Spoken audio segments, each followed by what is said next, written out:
listening to CLNS Media, powered by betonline.ag. Go to clnsmedia.com/roll. Use our promo code CLNS50 for 50% off your first deposit. Bleeding purple and gold from the heart of Los Angeles. This is the LakersNation.com podcast with your host, Trevor Lane. Hello, Lakers Nation. Welcome back to another show. As always, we're powered by CLNS Media and LakersNation.com, your home for everything Lakers. Well, today we're going to be talking all about, we'll talk a little bit about the NBA Finals, but we're mostly going to focus on Lakers stuff here. So we're going to talk about free agency. We're going to talk about the draft. We're going to talk about all of that. We do have Jeff Goodman of Stadiums coming on in. He's a great guest. He'll be here in just a little bit. We're going to talk about the Lakers offseason. He's going to get into the NBA draft stuff. He's got some wonderful things there. He's got some very interesting comments on Kyrie Irving and the possibility of him joining the Lakers. So we'll be bringing him on in just a little bit here. But first, guys, quick shout out to our sponsor, betonline.ag. Your home for online gambling. All you have to do is go to clnsmedia.com/LeBron. That lets them know that you came from us. And you punch in that promo code CLNS50 and you get 50% bonus on your first deposit. So make sure you guys go check that out. I'll talk a little bit more about them later. Before we bring in Jeff, I want to talk a little bit about the NBA Finals because I actually spoke to Jeff before Game 2 here of the NBA Finals. So I want to dig into a little bit of that stuff because Jeff and I weren't able to discuss it. And then I want to talk a bit about Kemba Walker and why some things that he said are going to impact the Lakers in free agency.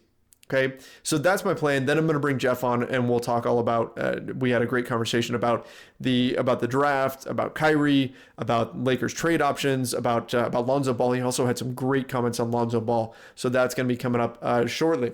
So first, NBA Finals. So the Toronto Raptors were defeated by the Golden State Warriors in Game 2. The series is now knotted at 1 apiece. And I'll tell you what, the Raptors, I thought they had it. It looked like they were in control of that game. Then the Warriors kind of snuck back to within 5 right before halftime. Next thing you know, they open up the third quarter, go on a huge run, and the Raptors are stuck playing catch up. I think they got to within 4 at one point. It looked like they were going to come back. Couldn't pull it off. Warriors get the win in the end, but maybe they lost Klay Thompson, and that's something I'll talk about in just a minute. But I think if you're the NBA right now, you've got to be pretty happy. Maybe not as happy as if this was a 2-0 Raptors lead, but right now, before this series started, there was a lot of eye rolling going on. There were a lot of people saying, gosh, it's the Warriors again. We know how this is going to play out. The Warriors are going to win. Why pay attention to this? The outcome is already determined. There's no question who's winning this thing. Why even bother with the NBA Finals? In fact, if you look at NBA stories, if you go to, say, NBA Reddit or anything like that, the NBA Finals are starting, and the top stories are about the Lakers because of the Lakers drama that's been going on and everything. And look, that's a testament to the Lakers brand and how strong it is and the Lakers giant fan base and all of that. But at the same time, that's not really what you want if you're the NBA. Your ultimate event, the NBA Finals are going on, and it's not even the biggest story. The biggest story is Magic Johnson and what's being said within the Lakers organization and this piece coming out from ESPN from Baxter Holmes and all of these things. So I think that by the Raptors taking Game 1, that shocked everybody. That made everybody think, oh, hey, this is a real series. This isn't the Warriors are going to kick the crap out of the Raptors and why even bother watching. This is Kawhi versus Curry versus, all these talented players that are involved. Kyle Lowry's out here doing things. Pascal Siakam is blowing up and everybody now knows his name. There's some exciting things happening, and this is a series worth watching. In fact, a lot of people were comparing it to 2004 when the Detroit Pistons, unfortunately, I know from the Lakers' perspective, unfortunately defeated the Los Angeles Lakers when the Lakers had all these stars. They had Gary Payton and Karl Malone came over that year to join Shaq and Kobe, and the Pistons were able to win. Now, the Lakers were extremely banged up. I mean, they were starting Slava Medvedenko in the finals. And that goes, I love Slava, but that goes to show you how decimated the Lakers were by injuries. And so that was certainly a factor. And you kind of see that playing out here with the Warriors. Kevin Durant still has that strained calf, though we're hearing he might be coming back maybe by Game 3, maybe. possible.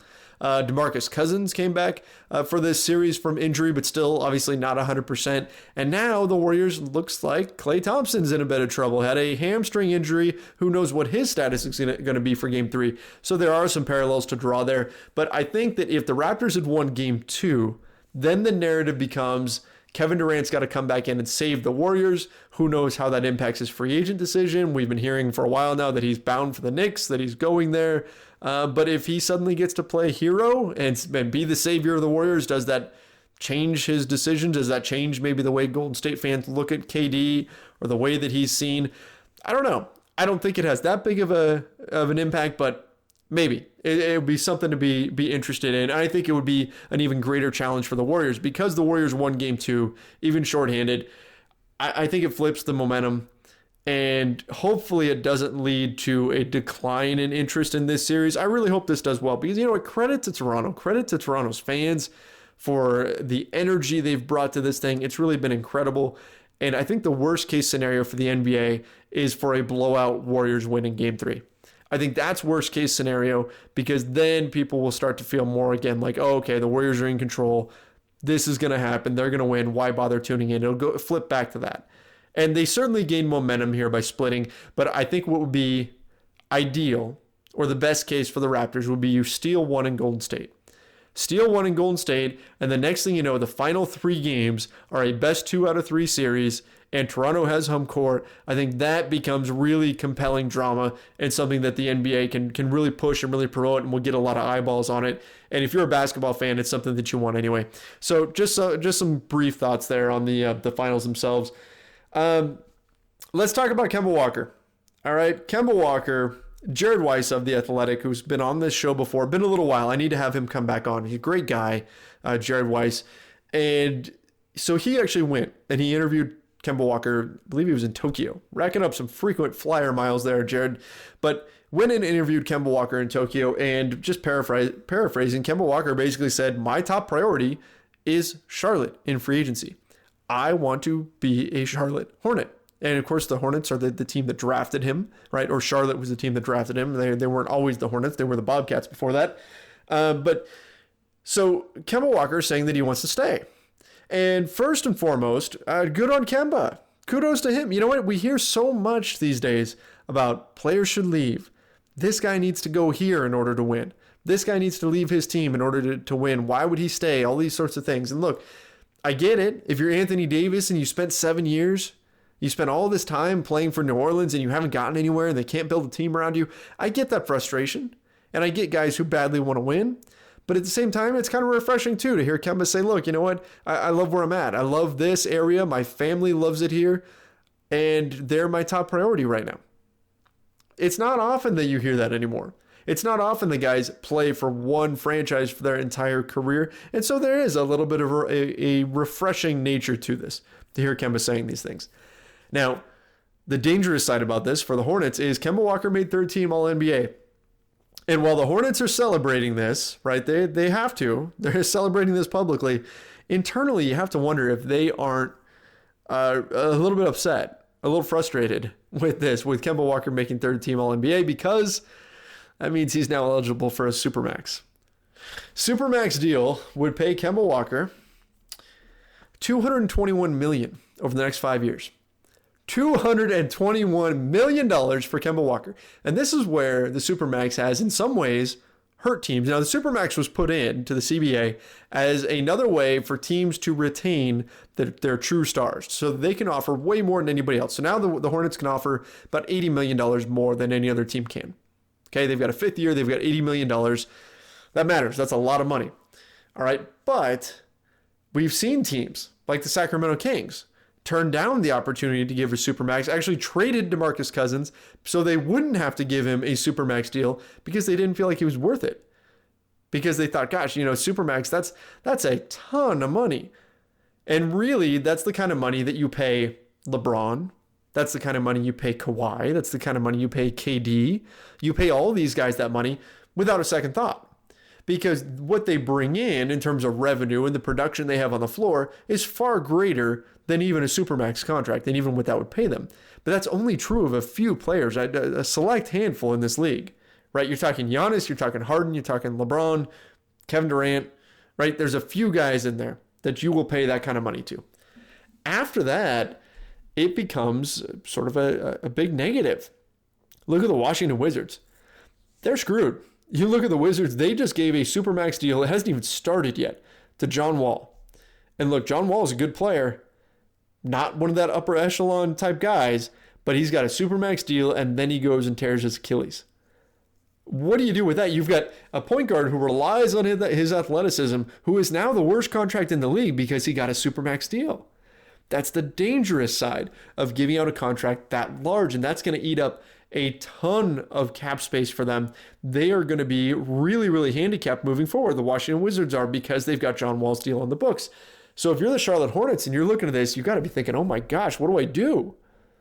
How do we deal with this? You have to hope that Kemba Walker doesn't want the Supermax. If he goes in demand, and look, Kemba said some great things about Charlotte. It sounds like he's willing to work out a deal. Maybe there'll be a hometown discount. Maybe he isn't going to demand that Supermax.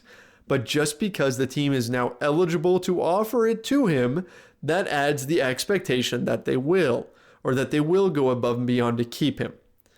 So if you're the Hornets, the dangerous thing here is giving Kemba Walker a contract that becomes a bad deal, a very bad deal. He is 29, so this contract would take him into his mid-30s. He relies on his athleticism. He's not the biggest guy out there. Those types of players don't tend to age too well. So the Hornets could put themselves in a little bit of trouble here if they do go ahead and fork over a giant contract to Kemba Walker. So that negotiation is going to be something to watch this summer, how that all plays out. Like I said, look, Kemba's already saying positive things about the Hornets. Who knows? Maybe he understands the situation. He knows the team can't give him too big of an offer. They are already in a bad spot in terms of building around him. They've got a lot of negative contracts on their books. They've got guys like Batum's out there. They've got some tough deals. It's going to be hard for them to build a real contending team, and Kemba understands that, and that's what he's saying. He's saying, look, I know, right? I know this team might not necessarily win a ton of games, but I like being here. And that matters. That's, more power to him, okay? But this negotiation is going to be fascinating to watch. Now, what does this mean for the Lakers? Because it actually is pretty important. So for the Lakers, with every free agent that comes off the board, and Kemba's not off the board yet, but his comments to Jared Weiss make it sound like the negotiation isn't going to be nearly as open as we were thinking. He's not going to be listening to a ton of teams. He's going to talk first and foremost to the Hornets, and if they work out a deal, great. But if he's off the board before free agency even really begins, that's bad news for the Lakers. And I'm not saying that Kemba Walker is the guy they needed to go sign, because you can make a real argument that the Lakers don't need a point guard because, hey, they've got Lonzo Ball, and then maybe you just give the backup duties to Alex Caruso, who, for all intents and purposes, he was amazing towards the down the stretch last season, and he certainly earned the opportunity to have full-time backup minutes. So maybe you do that if you're the Lakers. But any free agent coming off the board, going to any team that's not the Lakers, especially staying with an incumbent team, just means that there is one less max-level player out there for the Lakers to go after and for other teams to go after too. There is one less chair available now in the big game of musical chairs that is max contract free agency. Okay. You may balk at the idea of giving Kemba Walker the super max, but you'd give him the max. You're talking about $80 million less over 4 years. Okay. That you would give him. You give him that in a second. Start about $32 million. Right. And I know some people out there are saying, no, I wouldn't even give him that. I understand that. I know it's still a lot of money. But yes, end of the day, you probably give that max deal to Kemba Walker. So looking at who's going to be available, okay, max level free agents, guys who you would fork over a max contract to, I count 8 of them, okay, and 2 of them I think are kind of iffy. All right, but here's my 8. Kevin Durant, no brainer. Kyrie Irving, yep, he's going to get it. Boston fans don't like him anymore, but he's going to get it. Klay Thompson, yeah, he should get it. Jimmy Butler, all right, maybe you've got some issues in the locker room. Talent's still there. He's going to get a max. Kawhi Leonard, obviously. Kemba Walker, I think he gets it. Chris Middleton, look, the Bucks probably give him a max just to keep him. I think that happens. I mean, maybe he takes a little bit less. Chris Middleton, he's one of my iffy guys. The other iffy guy, Nikola Vucevic. Based on just his play this last season, he deserves it. He was incredible. Okay, he was great for the Orlando Magic, but moving forward, can you expect that kind of season from him from here on out? I don't know.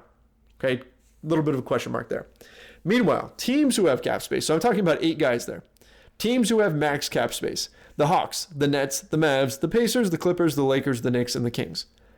8 teams who do not have that max free agent or are going to be hunting for a max free agent. They don't have that max guy already in place. Now, obviously, the Lakers already have LeBron and things like that, but they're not trying to re-sign their own max guy, is what I'm saying. Okay, maybe D'Angelo Russell with the Nets. Maybe he gets a max deal, but he's, again, a restricted free agent. I don't think he actually gets a max, but that's the only team really there that's got somebody that they're going to re-sign that might eat up into their max cap space. Okay? So, also complicating matters is that the Knicks have 2. The Knicks can take 2 of those guys off the board. They've got 2 slots. The Clippers can get to 2 slots if they part ways with Danilo Gallinari, if they can find somebody to take him. So they have a path to getting 2 max slots. Everybody else has 1. Now you can say, look, the Kings probably not a destination. So maybe you scratch them off the list. You can say the Hawks, probably not a destination. That still leaves you 6 teams who are real options. Yes, you can argue the Pacers. Okay, you can argue the Mavs. You can argue these other teams, but there's still teams that are real options here. Okay, and you only have so many free agents. And watch how quickly this devolves. Let's say Kevin Durant and Kyrie Irving go to New York, which is strongly rumored right now. Kevin Durant, Kyrie Irving go to New York. Now you've got, 4 guys left on the board that you really feel good about giving a max to? Okay, and we're talking Klay, Jimmy Butler, Kawhi, Kemba. Those are your 4 that you feel good about giving a max to. And then you've got, on my list, Middleton and Vucevic, who maybe you give a max to. Let's say Klay Thompson stays in Golden State. Very strong possibility of that happening. Okay, now you're down to 3. Jimmy Butler, he can stay in Philly. These incumbent teams aren't planning on letting these guys go. These are teams that are over the cap or don't have cap space to go spend right now, but they'd like to retain their free agents, and they can do that. They can offer more money. They can offer more years in a lot of cases than anybody else can. So let's say Jimmy Butler stays. Next thing you know, you're down to Kawhi and Kemba. Kemba stays in Charlotte. Next thing you know, it's just Kawhi. And you've got the Clippers, you've got the Lakers, you've got the Toronto Raptors all competing for him, plus the Mavs, plus everybody else, right? And let's say Kawhi stays in Toronto. Gosh, then it becomes slim pickings, doesn't it? Then you've got a guy like Vucevic, you've got Chris Middleton, you've got these players who are good players, but they're not 1A types. They're not the kind of guys that you just go, oh yes, here, take a max deal. They're not that caliber, and they're going to be getting max contracts. So if you're the Lakers, or if you're one of these teams heading into this summer, the reality is that no matter what, somebody's going home hungry. Somebody's going home on an empty stomach. Somebody has max cap space that they are not going to be able to use on a player who deserves a max contract. And that's where it gets dangerous for the Lakers. That's where they are going to have to be very, very diligent in their efforts to ensure that they don't give out any bad contracts. Because here's the thing.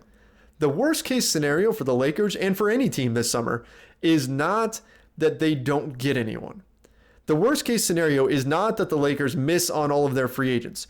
The worst case scenario is that they miss on all the free agent targets that they want, and so they overpay. They give a max deal to someone who does not deserve it. Okay, a guy who you could throw in here is Tobias Harris, who I'm a big fan of. I wouldn't give him a max offer, but I'm a big fan of Tobias Harris. I think he'd be a really nice guy to have on the Lakers, but I'm not tossing a max deal his way. I don't think he's there quite yet. So if you are the Lakers, if you are any team, it's far worse to have a bad contract on your books than it is to still have room to play around. Now, look, it's going to look bad for the Lakers if they don't get anybody. There's no question. The narrative is going to be negative. But look, we see these rumors about Chris Paul that, hey, the Rockets are going to try to trade him, and he's obviously got a horrific contract. He's getting up there in years, but we know he's friends with LeBron. And actually, Jeff Goodman's going to talk a little bit about this when he comes on in a bit.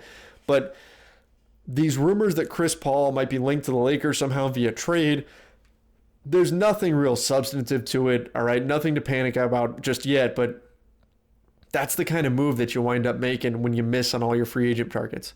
That's the kind of thing you wind up doing when you feel like, I have to figure out a way to improve this team around LeBron James. When you feel that pressure that Rob Pelinka and the Lakers are going to be under to improve in the here and now because they've got LeBron James. That's something to consider here as we head into free agency. When you see guys, and this is going to be starting June 30th, okay, when you see guys come off the board remember that even if, and the response is going to be from Lakers fans, I promise you, is going to be, oh, we didn't want that guy anyway. It's not happening in a vacuum. These things have a domino effect. With everyone that comes off the board, that makes less free agents out there. That makes the scarcity of max level players that much greater. Okay, and it makes the situation for the Lakers that much more challenging. Look, let's say Kemba Walker didn't say these nice things about Charlotte. Let's say Kemba doesn't want to stay. What if then that causes the Mavs and the Pacers and let's throw another team in there and say the Clippers to all spend time chasing Kemba Walker because he's suddenly available, right? Meanwhile, the Lakers go and talk to Jimmy Butler and they swoop in and they steal him away. Okay, and they're able to get him because other teams are focused elsewhere. These things matter. Having these guys having these guys out there and having them available matters. Somebody is not going to get a max level free agent. Multiple teams are not going to get them.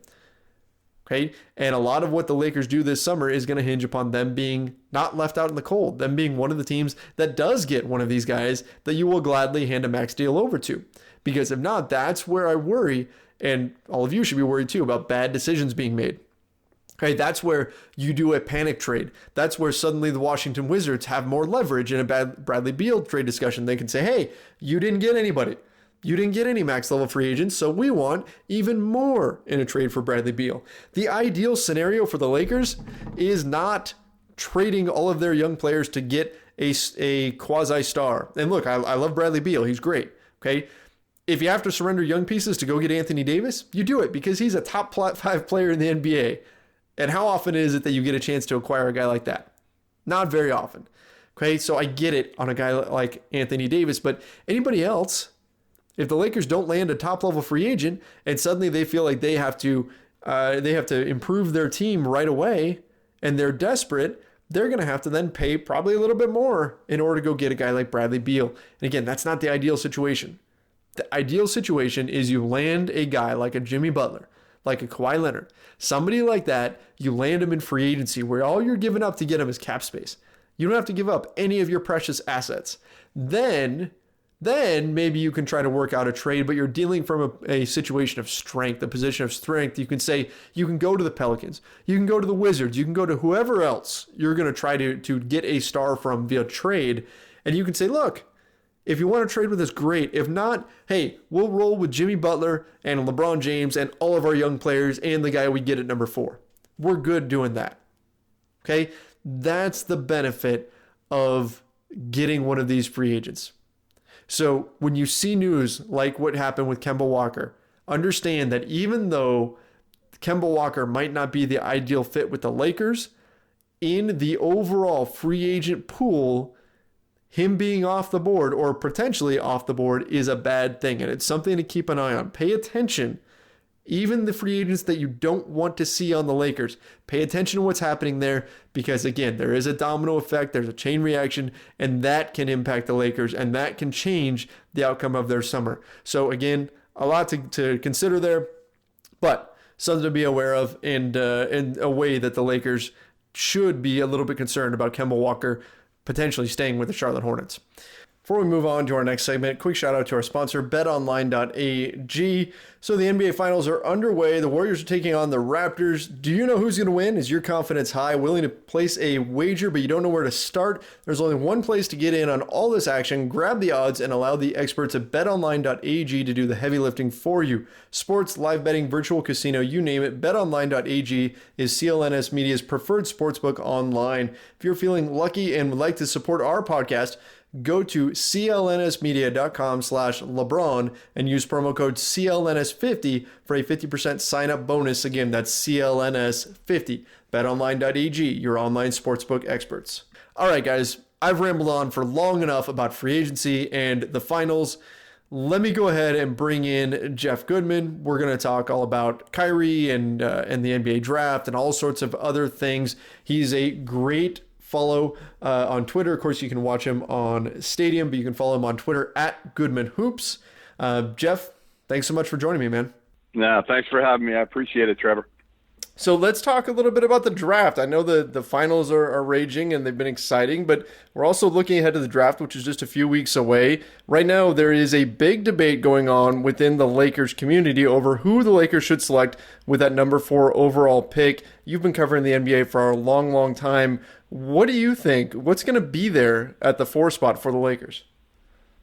Well, I mean, I think the top 3 are pretty clear, right? I mean, Zion's going to go 1. John Morant's probably going to go 2, and RJ Barrett's going to go 3, and then there's the drop-off. So the Lakers certainly won with the lottery. They won, no doubt, but again, there's a clear gap from 3 to 4, and there's no clear-cut number 4, as you probably know by now. There's a couple of versatile wings, DeAndre Hunter and Jarrett Culver, and they're kind of different. Hunter, more defensive-minded, can really guard a variety of spots, not a killer. Not an alpha dog, but played great in the championship game and has a ton of ability, but probably, more of a piece. Same thing with Jarrett Culver. He carried Texas Tech to the championship game when nobody even thought they were probably an NCAA tournament team. He's from Lubbock. Again, maybe not an alpha dog, but a good player, maybe like an Otto Porter type, that type of guy where he could be a good third guy on your team. And then you got the 2 point guards. And I don't understand for the life of me why the Lakers would take a point guard unless they know they're going to deal Lonzo. I think Lonzo is better. Well, different, but I like Lonzo. I'm not a fan of the Ball family, as you probably know. Yes. But I love Lonzo. Love him. I mean, love him as a kid. Love him as a player. Love everything he stands for. He's just got to get healthy, number 1. And number 2, you got to put the right players around him. If you don't put shooters around Lonzo Ball, he is not going to be successful. And they obviously did not put shooters around him. So if I'm Rob Pelinka or whoever's going to be making the call there, I'm probably going to go, unless I know I can trade Lonzo in a deal for Anthony Davis, and then certainly you've got the dilemma of do you take Darius Garland or Kobe White, and they're completely different point guards. Darius Garland is a smaller. He only played 5 games. He got hurt with a knee injury in the 6th game at Vandy this year, but he's kind of like a poor man's Chris Paul in a sense that he can really excel in ball screen. He can shoot the ball. He's smaller. He's cerebral. And then you got Kobe White from Carolina, who came in not as a point guard at all. He's a scorer who learned how to play the point and is still learning, but he's bigger. He's so fast. He can get to the basket, finish. He's great in transition. He can guard. I like Kobe White more personally. I just think he fits more of today's NBA because he is that scoring point. And I love him too because his personality is such that he doesn't give a shit about the attention or any of that stuff, Trevor. He just wants the ball. He doesn't really care about the social media part. And for me, that matters probably more for me than most, just because I feel like those are the guys that generally are going to put everything into basketball. And I think that's this kid. I think he's going to get a lot better at the point guard spot because, again, he was recruited more as a 2, but he had to play the 1 because Jalek Felton, got suspended, kicked off the team at Carolina, so there was no choice. They had to play Kobe White at the 1. So now, if you are looking at this situation with the Lakers, and you're assuming that Lonzo Ball is going to be around, you're pretty high on Lonzo. If you had that option out there, we've heard this rumor recently that the Suns at 6, and they've recently denied this. John Gambadoro of 98.7 and Phoenix was on recently, and he was saying that they're not going to offer that. But if the Suns were offering 6, or if the Bulls were offering 7 straight up for Lonzo, you're like me, you wouldn't do that deal. Hell no. Right. No, I wouldn't. I think you've got, Lonzo's been in the league for 2 years. He's much further along than Garland or Kobe White. And again, if you don't surround him with the right talent, then trade him. Trade him. If you can't get shooters, he's not going to be effective. But you got to hope that you're going to be able to get shooters or higher level talent than you've had. But obviously the Lakers, the number 1 move. If you can get Anthony Davis, I don't know if you give up everybody. I don't know if you give up Kuzma. Do you give them all up? Do you give up Kuzma, Ingram, and Lonzo? I think you probably do if you can get Anthony Davis. Obviously, you got to make the numbers work too. But I think you give them all up, and then you try to fill it out somehow. You fill out the roster. I don't know how you do it, but you worry about it later. Right, that's the same thing I've been saying. Look, the only way you make that move to trade Lonzo for 6 or Lonzo for 7 is if for whatever reason the Pelicans value 6 or 7 more than Lonzo.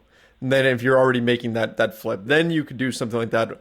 Otherwise, I wouldn't do it. And there's a scenario out here where the Lakers do wind up just keeping this 4th pick. They don't find a workable trade for Anthony Davis. They keep this pick, and then you're looking at, like you said, either maybe you do shoot for a Darius Garland or Kobe White or whoever if you feel like they're going to be a superstar. But if it comes down to Culver or Hunter, and you mentioned that Hunter, you might say that he doesn't have quite as much upside. We've been seeing a lot of that. People wondering about his upside. If you had to pull the trigger on one of those two guys, which way would you lean? Boy, it's tough. Not an easy call. It is. It is not. And I've seen these kids play. I mean, I've seen Hunter play a ton. Culver play a ton this year. It is not an easy call at all. I mean, I think there's another guy, honestly, that I might put in there. Who's that? And again, he doesn't. I'm not saying I would necessarily take him at 4, but I would consider him because I think he's going to be down the road. The problem is you want somebody who's going to help you now. There's a kid, Jackson Hayes, a big guy, who's only played 1 year at Texas. You probably know a little bit about him by now. He played like 5 minutes his junior year of high school. He was a football player. I think his floor is going to be Clint Capella. I think he's going to be better, but it's going to take his 3-4 years. So and he's going like 10 on most mock drafts.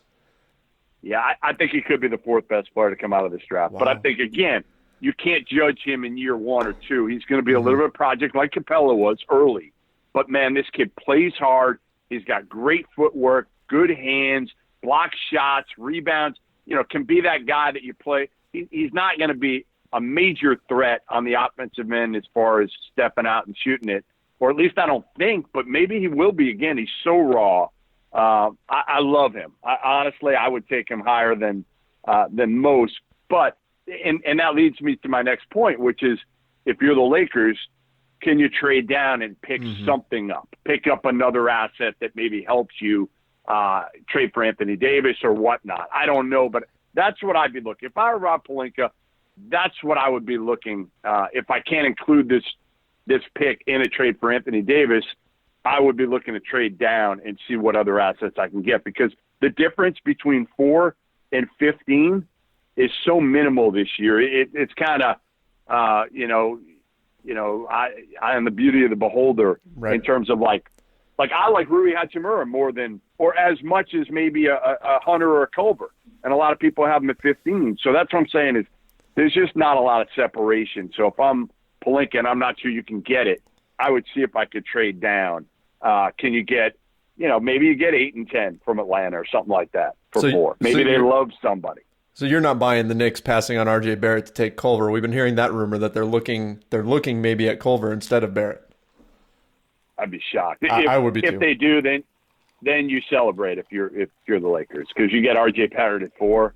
With LeBron, I think, he really be aided by LeBron teaching him for a couple of years. I think there's certainly some things that RJ needs, but some of the same, like RJ's got some of the same weaknesses as LeBron in a sense. Again, not a great shooter, so to put him out there with Lonzo wouldn't really help, but you can't pass on a guy like RJ Barrett talent-wise. And if he fell to 4, you could easily trade that pick. Somebody would love RJ Barrett enough to give up a lot if he slipped to 4. Right. So who knows? Fingers crossed. Maybe something like that will happen. Jeff, what the hell's going on with Cam Reddish? With suddenly surgery? He's out 6 weeks. And probably going to miss summer league. The timing of this is just so. I mean, hearing that he was dealing with it through his days at Duke. What is going on here? Is he trying to drop to somebody in the draft, or is this just he's legitimately hurt and he needs surgery right now? Or it's his way, or his agent's way of masking the fact that, there are a lot of questions with him, and he didn't have a great year at Duke. Remember, he committed before Zion. So when he committed, nobody thought Zion was going to Duke. Nobody. It was all about RJ and Cam at that point, right? And Trey Jones was going to be the facilitator, but Cam was going to be the number 2 guy. and average 18 a game. And then Zion got there, and it was like, all right, Zion's the guy, and now RJ, you're the number 2, and Cam, who's got that kind of knock on him and always has of being up and down and not showing a lot of emotion and not being a killer, and putting him in that spot. Like, Duke never really did a whole lot to run stuff for Cam. They were too busy running stuff for RJ and putting the ball in RJ and Trey and Zion's hands. So Cam's an enigma, no doubt about it. I mean, most people thought he would go in the top 3. Most people had it a year ago at this time. They had RJ at 1, Cam at 2, and probably Zion at 3 if you had an order. And now Cam's the guy that just got a lot of questions around his game. Yeah, I think the 3 guys that probably are the most enigmatic in this draft would be Cam Reddish, number 1, Bol, Manute's kid, number 2. I don't know if you've seen him, but man, he's I wouldn't take him in the top 20 personally. I worry so much about that injury. The injury, the fact that I don't think he loves playing basketball, and the fact that, like, I don't know how big you are. I'm 6'3", 210, and I think I could drive him under the rim. Like, if I were posting him up, I think I could drive him under the rim. Now, he'd probably still find a way to come back and block my shot. But what I'm saying is he's got no base, no strength. I don't know how you utilize him, and I don't see any way that he picks up a lot of strength. And, again, my biggest thing with him is I just don't know if he loves the game enough. Kevin Porter's the other guy. Those 3, Reddish, Bol, and Kevin Porter, for all of different reasons, would be the 3 guys I would kind of worry about the most. Yeah, Reddish, it's strange with this whole situation with going in for surgery now. I mean, you look at what he's got, you look at the tools that he's got. He's that guy that you would want to see in a workout. You'd want to bring him in and figure out what was going on, what didn't really click at Duke. Does he have another level he can get to? And now teams aren't going to get an opportunity to do that. And you wonder, are they hiding something, or is there something else going on, an ulterior motive? Who knows? But it's strange, to be sure, that he's suddenly going to be gone. He's not going to be able to work out for any of these teams. All right, Jeff, so let's talk a little bit about free agency. The Lakers obviously are in kind of a bit of disarray. The narrative around them has been very, very negative, and now they're going to head into free agency where they have to convince some of the top players in the league to come sign on and play with LeBron James. What's your take on their situation right now? Do you think they have a good shot at landing somebody, or are they kind of behind the 8 ball at this point? Well, I mean, I still think if you're David Griffin, right, and right now you got to trade Anthony Davis. I mean, I asked him after the lottery about what he thought the odds are now that he could keep Anthony Davis with getting the number 1 pick, and you could just see it on his face. He knows there's no shot at this point. So if you're David Griffin, you're going out there and you're looking at the best package, period. Like, you don't care. I understand the mantra of, Benson saying, she doesn't want to trade him to the Lakers because they, leak stuff out, whatever it is. But the bottom line is, if it's the best package, David Griffin's going to convince the ownership that they need to do that. Now, the best package for the Lakers is players. The best package for the Knicks is draft picks. And then you go to Boston, and to me, they can offer the best package, period, if they throw in a guy like Tatum, which I don't think they're going to do, because I don't think they're going to get any guarantee or feel like there's any guarantee that they would be able to keep Anthony Davis long-term, where we know Rich Paul wants Anthony Davis in L.A. Right. Like, that's the advantage the Lakers have. Now, I know seeing Kawhi right now in Toronto might change things a little bit, where some GMs might say, hey, you know what, I'm going to roll the dice now. But Kawhi could leave too. Kawhi could he could win a championship here and still leave. And it's worth it if you win a title. But if you finish second, runner-up, and then he leaves, was it worth giving up DeMar DeRozan? Maybe. I mean, you might say, yeah, you had a great run here for a year. It was a blast. But then you're going to take a major step backwards. So I guess to go back to it, I don't know what you do if you're Pelinka. I think you throw everything out there and you see if you can get Anthony Davis. And if you can't, then you're probably dealing with second-tier free agents. And I don't know if Jimmy Butler, is he a second-tier guy?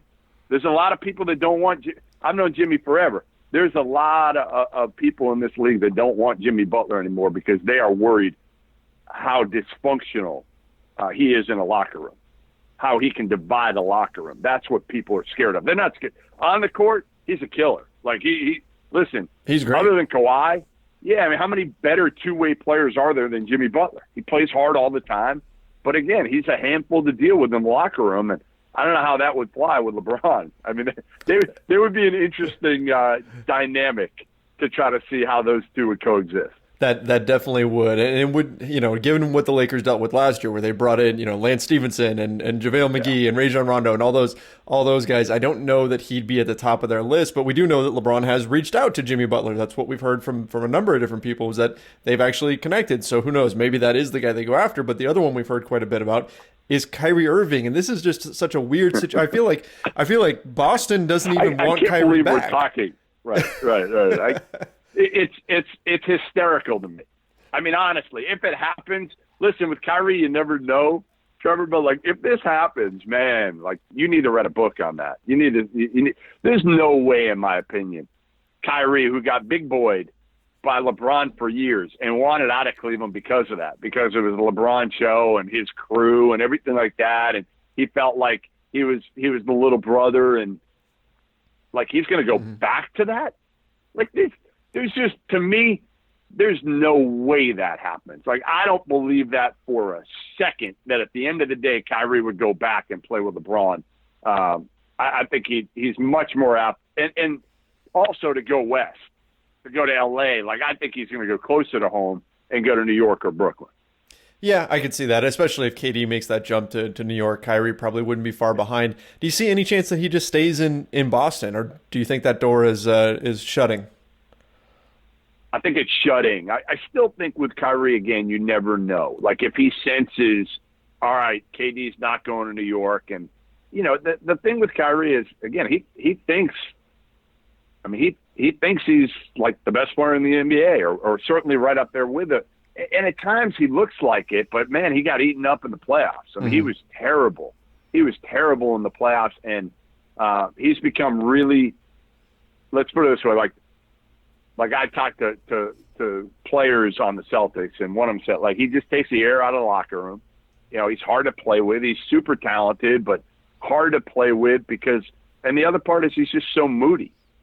So I don't see him going back to L.A. I don't see him staying in Boston, which is crazy to me because there's not a better situation for Kyrie than in Boston. Like, you're playing for a coach that lets you do whatever the hell you want in Brad Stevens. He's the easiest guy to deal with ever. It's your team. Clearly your team. Now, you got some young guys that, they want bigger roles.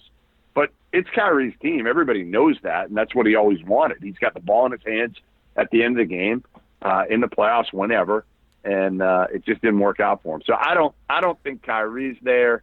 The Chris Paul thing would be interesting. I mean, they're boys. Like, obviously, LeBron and Chris Paul are, like, inseparable. Oh, Lakers fans are terrified right now of the idea of trading for Chris Paul. They're all up in arms, praying it doesn't happen, because everybody looks at that contract and just says, "Oh my gosh, terrible."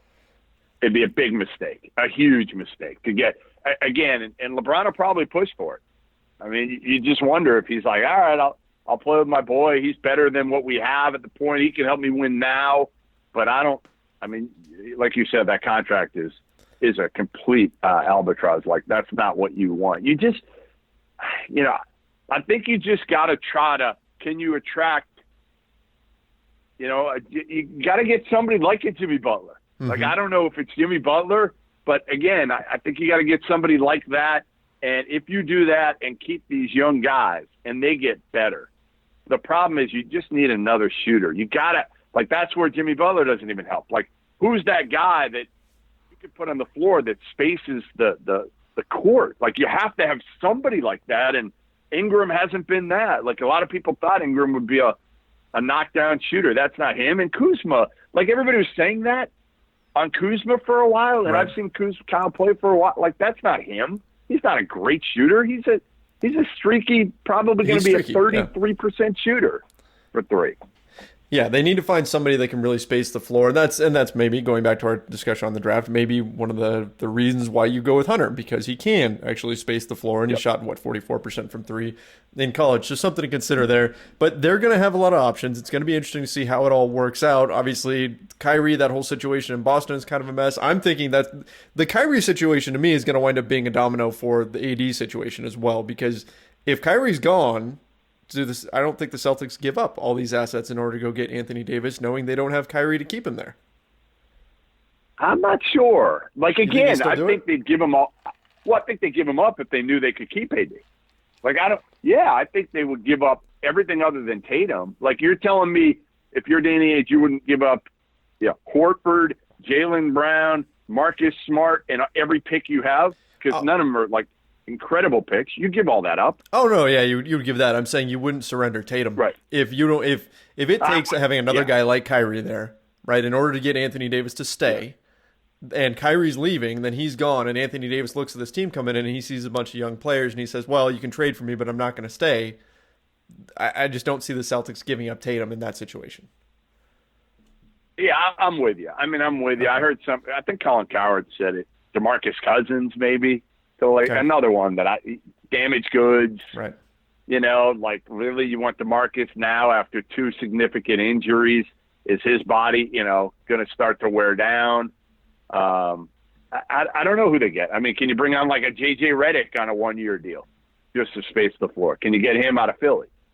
Yeah.